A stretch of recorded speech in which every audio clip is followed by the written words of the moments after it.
All right, so some of the basic setup here for the effects on this board. So your effects channels are under your buses 9 through 16, and your effects are actually routed under 13, 14, 15, and 16. So 13 is your effects 1, which is a hall reverb. 14 is the effects 2, which is your stereo delay. If you want to adjust individual channels going into either of these effects, you would select whichever effect you want. So right now I'm going to select the reverb, and then you do sends on fader here.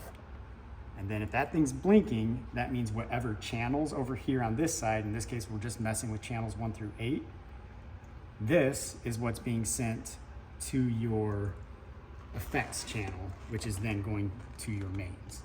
And so if you wanted to change your individual channels, you make sure you select whichever reverb, select your sends on fader, and then you can adjust the individual channels there.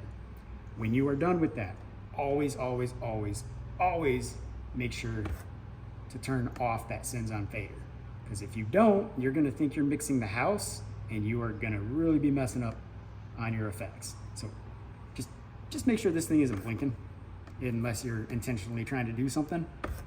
And then you can adjust it after your individual channels are done. You can adjust the overall levels for the group, again, under your effects buses here. Additionally, up top here, you've got under your hotkeys here. This will actually, number 1, will mute effects 1. So if that's solid, that means that your effects 1 are muted. And then 2 here, that mutes your effects 2. Again, solid, muted.